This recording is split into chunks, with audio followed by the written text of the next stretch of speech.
Hoy tenemos el gusto de recibir a Lucas Martínez Paz, un líder tecnológico con una carrera construida a lo largo de 3 países y algunas de las empresas más grandes de Latinoamérica.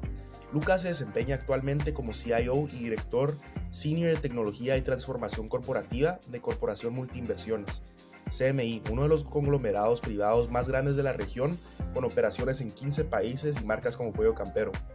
Antes de unirse a CMI, Lucas ocupó la posición CIO en YPF, la mayor empresa de energía de Argentina, y previamente en Ledesma, además de haber trabajado en Grupo Arcor y ANSES. Su trabajo en Argentina lo llevó a ser reconocido varias veces entre los mejores CIOs del país por la revista Information Technology. Lucas es licenciado en Sistemas de la Información, tiene un MBA y una maestría en Estrategia y Gestión de Tecnología. Además, fue expositor en TEDx con una charla sobre gratitud y liderazgo. Muchas gracias, Lucas Martínez, por poder acompañarnos hoy en LATAM Forward. Em, Te damos agradecimientos profundos que nos puedas brindar de tu punto de vista y em, espero tener una discusión muy interesante contigo el día de hoy. Un gusto, Tomás, y agradecido de estar acá. Estamos en un punto donde saber programar o entender de datos ya no es suficiente por sí solo hoy en día. Para abrir esta charla me gustaría profundizar en el factor humano y qué distingue realmente el talento que prospera hoy en entornos tecnológicos cambiantes. Bueno, yo te diría, vos dijiste muy bien, ¿no? O sea, la parte de programación y el entendimiento de datos hoy viene muy ayudado por la inteligencia artificial. Em, pero eso no significa que esté dado. Entonces, lo primero es, se siguen requiriendo tremendos skills técnicos. O sea, la gente tiene que seguir preparándose para poder interpretar y para poder utilizar la IA con criterio. O sea, no cualquiera puede usar la IA, no cualquiera puede hacer un prompt que genere un código y que ese código funcione o que esa interpretación de los datos. Entonces hay que dirigirla a la IA. Entonces lo primero que te diría es un entorno tecnológico tremendamente cambiante, pero se requiere formación de base básica, matemática, estadística, análisis matemático, física, química, todas las ciencias duras, las STEM, se necesitan tener ese conocimiento de base para poder después montarnos, digamos, sobre los conocimientos, digamos, aumentados que nos generan o las ayudas que nos genera la inteligencia artificial. Entonces, para mí lo primero es mucho estudio de la base. Eso es estrictamente necesario y la especialización en alguna temática, ya sea analítica o en programación o en algunas cosas, y después sí vas a ser ayudado tremendamente por la inteligencia artificial y todas las herramientas que la inteligencia artificial hoy nos ofrece. Pero digamos, la inteligencia te puede resumir un libro, pero no te lo lee el libro. No es lo mismo leer un resumen de un libro de 2 páginas que haber pasado por el proceso de leído un libro de 300 páginas. Entonces, necesitamos seguir teniendo esos basics, esos fundamentals técnicos y esa capacidad de lectura, esa capacidad de comprensión de texto para saber qué preguntas hacerle a la IA, cómo orientarla y cómo orquestar técnicamente. Y yo te diría que para cerrar esta pregunta sería además estar permanentemente aprendiendo cosas nuevas, porque si el entorno era cambiante antes, hoy es mucho más cambiante. Pero la base fundacional sigue siendo la misma y son los grandes conocimientos de las ingenierías, las matemáticas, la programación, la tecnología, la física, la mecánica, la electricidad, eh, digamos, las reglas termodinámicas, todo eso va a seguir estando y es necesario conocerla para poder usar la IA y hacer algo al respecto con eso. Y hablaste mucho de skills técnicos, se podría decir, pero en cambio los soft skills, lo que se le llama soft skills, ¿qué combinación de soft skills podrían ser muy beneficiarios Bueno, para, sí, el tema de los soft skills es tremendamente importante. O sea, una condición, digamos, el conocimiento técnico es condición necesaria, pero no suficiente. Entonces, uno puede ser un gran técnico, pero no, si no puede divulgar, si no puede hacer un convey, un resumen, una explicación a alguien no técnico de algo complejo, explicarlo en términos simples. Entonces, todos esos soft skills que tienen que ver con comunicación, capacidad de síntesis, capacidad de abstracción, son tremendamente importantes. Y después podés incluir otro tipo de soft skills que tienen que ver con temas de trabajo en equipos, temas de liderazgo de equipos, o sea, muchas de las cosas que hoy se logran en términos de ingeniería, en términos de, digamos, de tecnología, se logran en equipo. Nadie lo logra solo. Son muy casos, hay algunos, pero son muy pocos los casos que logran cosas solo. Entonces necesita trabajar mucho en equipo. Trabajar en equipo requiere tremenda cantidad de soft skills porque, y voy a dar un ejemplo, mi hija más chica hoy se quejaba de que un compañero de un equipo de trabajo en el colegio no participaba, no colaboraba. Yo le digo, bueno, vos tenés que lograr que él colabore y que aporte su parte. Digamos, entonces, esas son skills tremendamente necesarias para lograr objetivos de, digamos, trascendentales. Objetivos chicos quizá uno puede hacerlo solo, individual y con conocimiento técnico, pero lo trascendental necesitas muchos soft skills. Yo empezaría por comunicación. Ese para mí es la capacidad de comunicar. Me parece que es la más importante que deberían tener un técnico para poder transmitir qué es lo que quiere hacer, cómo lo va a hacer, qué es lo que está construyendo y explicar conceptos complejos en forma simple y entendible. Definitivamente, y mucho se habla de la resiliencia, pero en tecnología el ritmo es tan vertiginoso que la adaptación debe ser casi instintiva. Y en tu experiencia, ¿cómo puede un joven desarrollar el ADN de adaptarse al cambio? Bueno, me gusta lo de resiliencia. O sea, a mí no solo es adaptarse al cambio, sino ser resiliente. Yo creo que uno se adapta al cambio a veces porque lo acepta, porque el cambio viene. Entonces lo que hay que tener es una aceptación del cambio, aceptación de que lo que aprendiste hoy en 3 meses es obsoleto. Si uno mira herramientas de hace un año y cómo han cambiado, o herramientas que hace un tiempo eran tremendamente útiles de una forma y ahora son distintas. Entonces, uno tiene que ir sabiendo que el cambio viene, pero eso es aceptación. Yo te diría, es un ADN de aceptación, es más simple. O sea, simplemente estar preparado que tenés que seguir capacitándote y tenés que ir adaptándote a lo que va evolucionando. El otro concepto es más interesante, pero me gusta, que es la resiliencia. Y esa yo creo que se educa. ¿Y se educa dónde? Se educa en la adversidad. La persona que nunca tuvo adversidad es muy difícil que sea resiliente, porque la resiliencia es justamente eso, es tropezar, golpearse y pararse y seguir. Tropezar de nuevo, golpearse, pararse y seguir. Entonces, eso se logra con esfuerzo. Ahí hay cosas que ayudan mucho. El deporte, por ejemplo, ayuda mucho. Alguna actividad que a uno tenga que superar obstáculos y que se frustre. El deporte genera mucha frustración. Entonces, eso te va ayudando a generar un ADN de resiliencia. Yo te diría, aceptar el cambio. Entonces, si uno ya acepta el cambio, ya es flexible a eso. Pero lo otro es más difícil, que es, ante cada fallo, volver a levantarme y seguir intentando. Principalmente en ambientes emprendedores, ¿no? O sea, lo primero que te va a decir un emprendedor es la cantidad de fracasos que ha tenido en su vida. Entonces, definitivamente, si uno entre cada fracaso se frustra y no puede seguir o le cuesta mucho seguir, difícilmente tenga el ADN de emprendedor. Entonces, para mí la palabra resiliencia es la clave. Y es esa, simplemente, ¿te salió mal algo? Pasás la página y volvés a arrancar. Y eso no es tan fácil de educar, y eso sí hay que ponerse mucho compromiso interno para desarrollarlo. ¿Cómo lo aplicas tú el día a día en Corporación Multiinversiones? La resiliencia. Bueno, esa es una buena pregunta, digamos. En las corporaciones todos los días tenés frustraciones.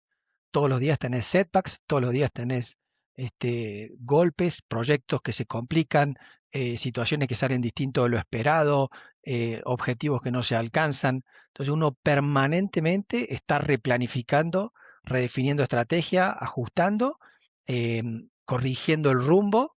Entonces es un continuo, digamos. Las organizaciones no son nada fáciles de vivir adentro. Uno tiene que permanentemente estar siendo resiliente para aguantar los embates del día a día. Es todo el día, y más en corporaciones que crecen mucho y a una velocidad muy rápida, el ritmo de trabajo es muy vertiginoso y nada sale de acuerdo a plan, nada. todos los planes son una plantilla. El plan es una plantilla. Uno dice, deberíamos pasar por todos estos puntos para llegar a tal lugar, pero uno no va a pasar exactamente por esos puntos. Va a llegar al lugar, pero va a pasar por lugares distintos a los que estaba planeado. Entonces, la resiliencia en ese caso es ir preparando mente para adaptarse, no frustrarse, cuando algo sale mal, ajustar y volver digamos, a redirigir el rumbo para seguir adelante.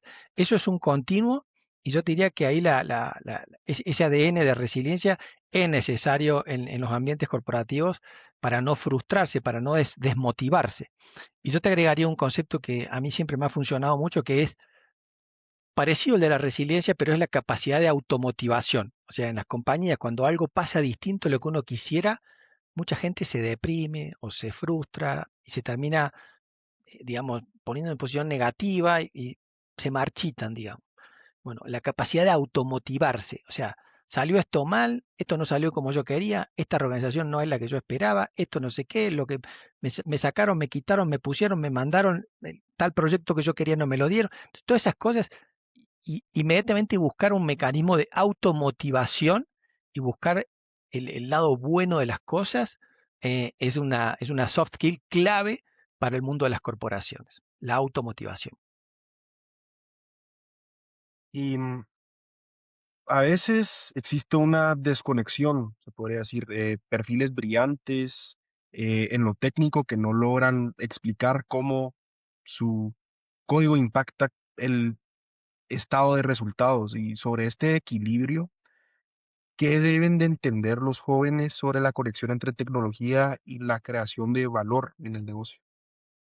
Bueno, acá hay dos buenos puntos. Primero, cuando un técnico le interesa la tecnología per se o la tecnología como fin, ese es un error gigantesco.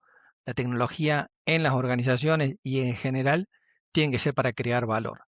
En las organizaciones es fundamental. No hay tecnología que uno la deba implementar porque está de moda o por FOMO, ¿no? El fear of missing out. O sea, la tecnología tiene que crearse con un propósito de creación de valor. Tiene que ser, nunca puede ser más caro el collar que el perro. Entonces, si la tecnología me cuesta 10 y me ahorra 100, vale la pena. Si la tecnología cuesta 10 y me ahorra 5, no sirve esa tecnología. Entonces, permanentemente estar midiendo si la tecnología que uno va a implementar genera retorno. Y además puedes tener, en general tenés muchas tecnologías y tenés que elegir cuál es la que mejor retorno genera. Entonces, puedes tener 5 tecnologías, las 5 dan retorno positivo, tienen VAN positivo, valor actual neto positivo, o ROI interesante, pero no podés hacer las 5 porque no tenés ancho de banda o no tenés recursos económicos, no tenés capacidad para invertir. Tenés que elegir. Bueno, hay que saber elegir y la forma de elegir es cuál es la que más valor crea a la organización.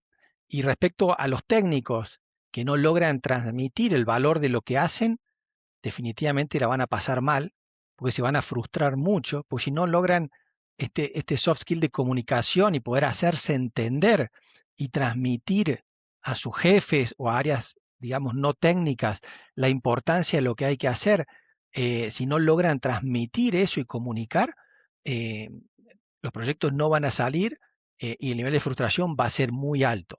Entonces, para mí un técnico que es solo técnico y no se apoya en estas, como bien mencionaste, las soft skills, eh, la va a pasar muy incómodo y no va a durar mucho en organizaciones corporativas.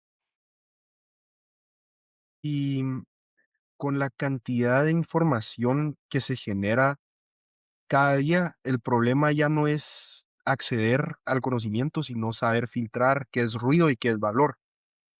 Tú con 35 de años navegando distintas olas tecnológicas, ¿cómo decides qué aprender y dónde enfocar tu tiempo? Mira, yo creo que nosotros tenemos que estar todo el tiempo leyendo y filtrando entre lo que ya está filtrado, o sea, nosotros tenemos que acceder, por ejemplo, yo tengo bases de datos suscriptas a las cuales yo confío la información, algunas son pagadas inclusive para generar información sobre novedades tecnológicas, entonces me informan todos los días de las novedades tecnológicas. Ese es un gran filtro, uno paga para ese filtro, para poder acceder a alguien que está curando material para entregarte. Pero después hay que leerlo, hay que estudiarlo, hay mucho material, hay que ver qué es pertinente para uno, qué no es pertinente y dejarlo de lado. Entonces yo te diría, hay que elegir bien las fuentes, tratar de que sean fuertes fidedignas, o sea, Las que son pagas en general son suscripciones que uno sabe que son fuentes ya que han verificado la información, que han investigado. Y después uno tiene que empezar a buscar mecanismos que le permitan hacer un double check de si lo que está leyendo, lo que está estudiando es real o no, porque hay muchísimo mezclada, digamos, ruido con señal, entonces hay que separar eso, pero la única forma es estar permanentemente leyendo y actualizándonos sobre distintas tecnologías, distintos temas, distintas tendencias, los cambios, lo que va pasando en el mercado. La inteligencia artificial es un ejemplo único, porque yo llevo más de 35 años trabajando con tecnología, he visto pasar muchísimas modas. Hace poco hablaba, digamos, de blockchain, digamos que iba a ser una tecnología ultra revolucionaria, y sí, sí, sirve para ciertas cosas, pero no fue una cosa que terminó irrumpiendo en toda la organización. El metaverso, que tanto se hablaba del metaverso y ahí desapareció. Bueno, como eso ha habido muchas tecnologías. Lo de inteligencia artificial es distinto. Eso nunca lo vi pasar, nunca había una tecnología que realmente disrumpiera como está disrumpiendo la inteligencia artificial a la velocidad que lo va haciendo y que además de que arrancó a una velocidad extremadamente rápida, se sigue acelerando. Entonces cada vez son ciclos más cortos para tener cosas más novedosas. Entonces realmente es algo que ha venido a irrumpir, digamos, a cambiar la forma en la cual trabajamos y es tremendamente potente si la sabemos usar. Yo la uso muchísimo para filtrar información que quiero de investigación. Le pido a distintas, y se lo pido a distintos motores, ¿no? Se lo pido a ChatGPT, se lo pido a Perplexity, se lo pido a Claude, y después comparo un poco para ver si lo que me dieron más o menos me cierra, y uno termina usando su criterio para decidir a qué le va a creer y a qué no, digamos. Es como la historia, hay que leer mucho y después uno decidir cuál es la que uno cree que es la verdadera historia. Esto es parecido. Entonces, fuentes de información sobran, pero uno lo único que no puede hacer es no leer, es todo el tiempo. Entonces yo me la paso con documentos abiertos, leyéndolos, interpretándolos y viendo y cruzando información con esta, con aquella, hablando mucho también, yendo a webinars, yendo a convenciones, capacitaciones, todo eso te ayuda a mantenerte actualizado. ¿Qué hábitos recomendarías a un joven que quiere mantenerse relevante los próximos 10 a 15 años en el ámbito laboral? Más que hábitos te voy a decir, bueno, hábitos voy a mencionar algunos. El hábito de la lectura, seguro. Eh, el hábito del inglés también, digamos. O sea, yo durante muchos años practiqué mucho inglés, leía en inglés para poder ser rápido cuando leía documentos en inglés y poder comunicarme en inglés. Entonces yo diría el inglés sigue siendo un factor clave para el desarrollo. Todo aparece en inglés primero. Y más allá de que haya grandes traductores hoy, no es lo mismo si uno lo habla y lo ve en inglés o si puede interactuar con una persona y está en inglés. Entonces, lectura, inglés, yo te diría, no es un hábito, pero es una recomendación, un mentor. Digamos. O sea, yo he tenido un mentor y he sido realmente una persona con la cual uno puede, digamos, comentarle ciertos temas y que te ayude. Es una persona más senior que uno, que lo que hace es te da consejos, es casi como una especie de psicólogo, solo que uno no le paga. Bueno, tener un mentor o tener un coach, un amigo profesional senior que te dé consejo y escucharlo, porque si uno no lo escucha no sirve de nada. A veces me ha pasado dar consejo y que la persona haga todo lo opuesto. Bueno, si uno le da consejo a alguien y hace todo lo opuesto, no tiene mucho sentido. Entonces, tener un mentor o un coach y hacerle caso es muy útil. La otra cosa es ir armando como una base de datos de autores que publican cosas que nos interesan y con las cuales nosotros nos sentimos cómodos. Yo tengo un set de 10 o 12 personas a las cuales las leo permanentemente, las sigo en LinkedIn y entonces cada vez que publican algo los leo y entonces me mantengo actualizado a partir del conocimiento que ellos filtran y destilan. Entonces es buenísimo porque lees información ya curada por parte de gente que uno tiene confianza. Entonces eso también es importante, tener esos gurúes que uno los elige y los mantiene.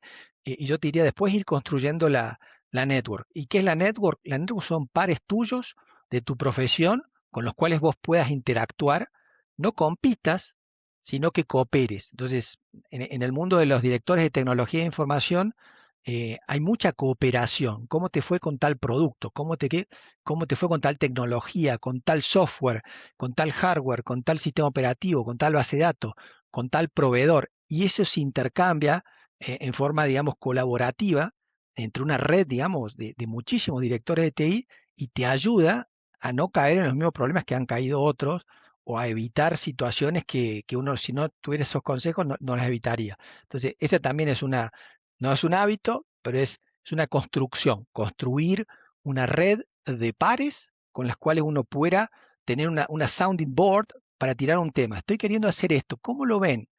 Y vas a tener dentro de esos grandes grupos, yo estoy por ejemplo en grupos de CIOs, en algunos que son 30 CIOs, otros son 300, y tenés subgrupos que son los especialistas en, no sé, temas de finanzas o temas de consumo masivo o temas de retail.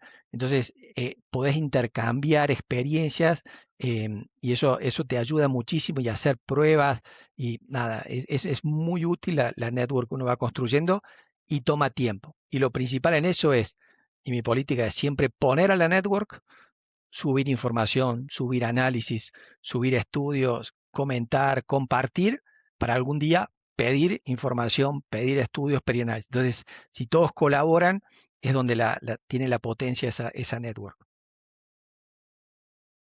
Perfecto. Y bueno, ahora bajemos a nuestra realidad local. Se dice que la inteligencia artificial puede ser el gran igualador de oportunidades para el talento emergente, específicamente en Latinoamérica. Y mirando hacia adelante, qué oportunidades ves para Latinoamérica en esta nueva etapa tecnológica de inteligencia artificial?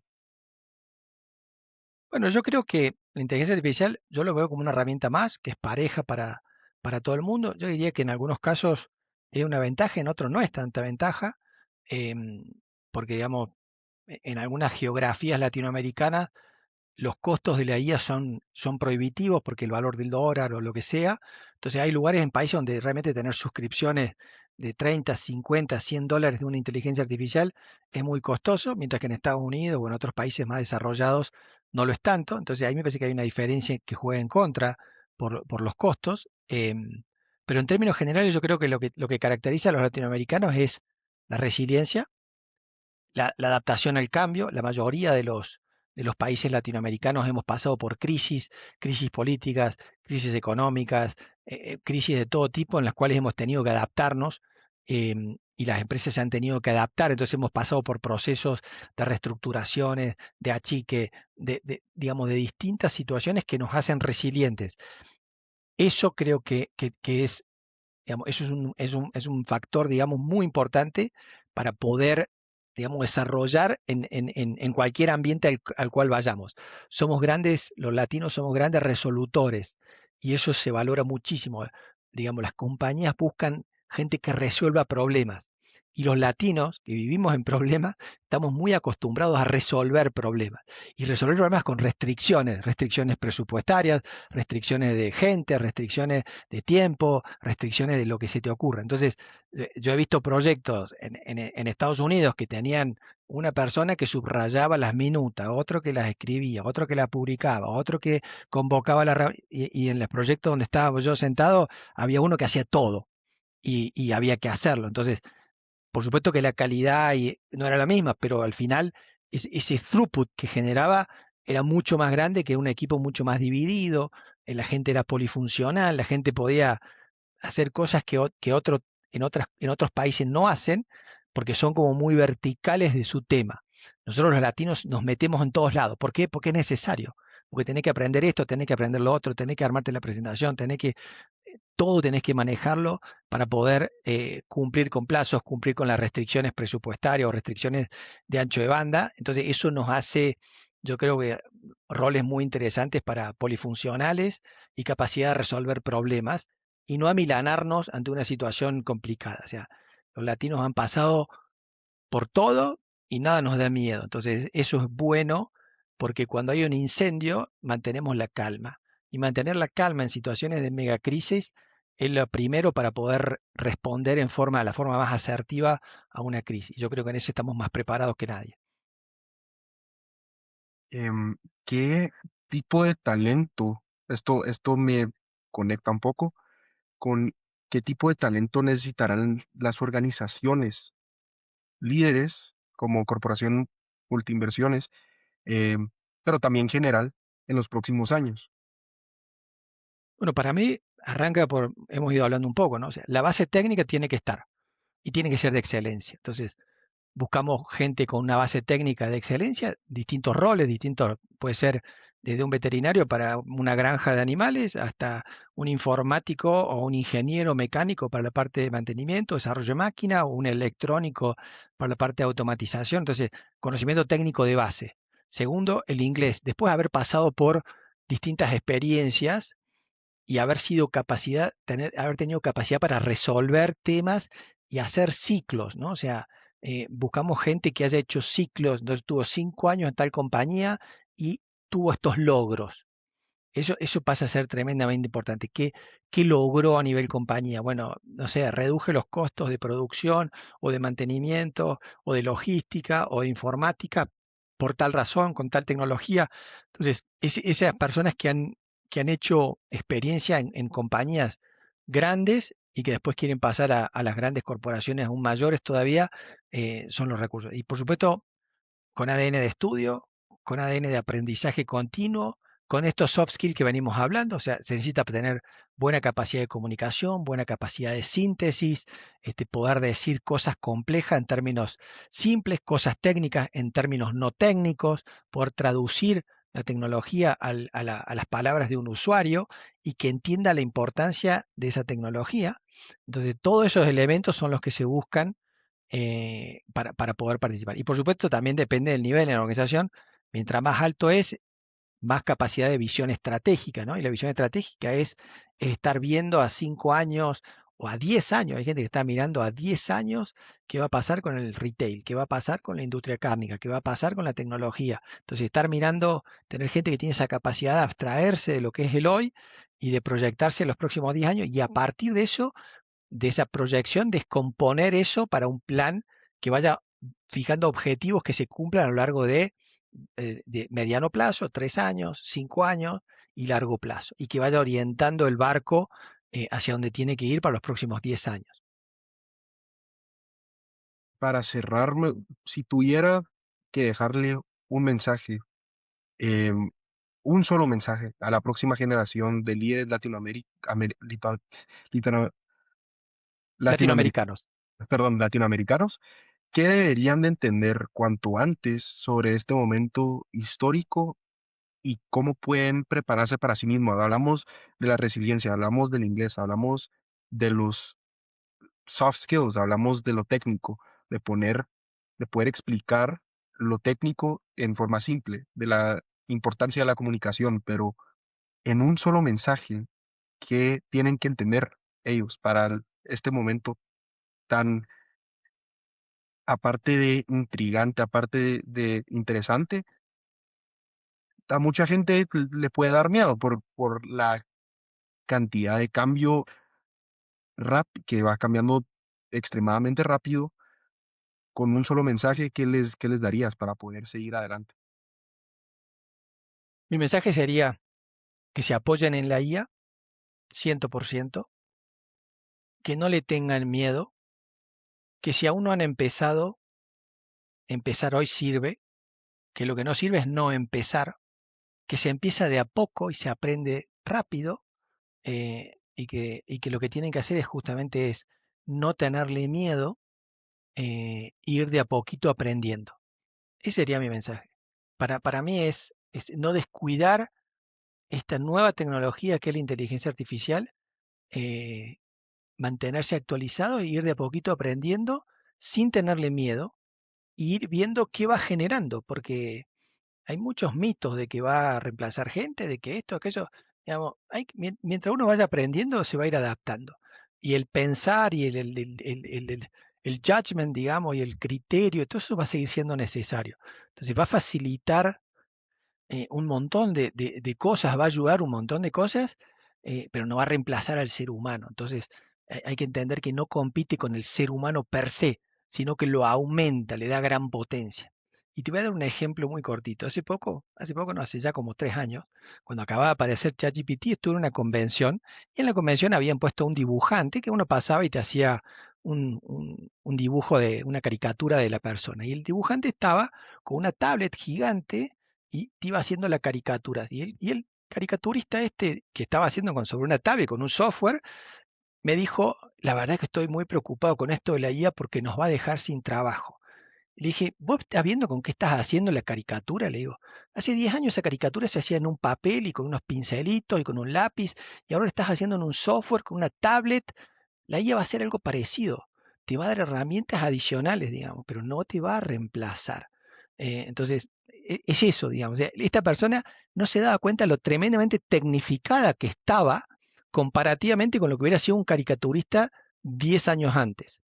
Y lo mismo puede pensar el que hoy usa un AutoCAD y dice, uy, el AutoCAD me van a reemplazar porque yo hago planos.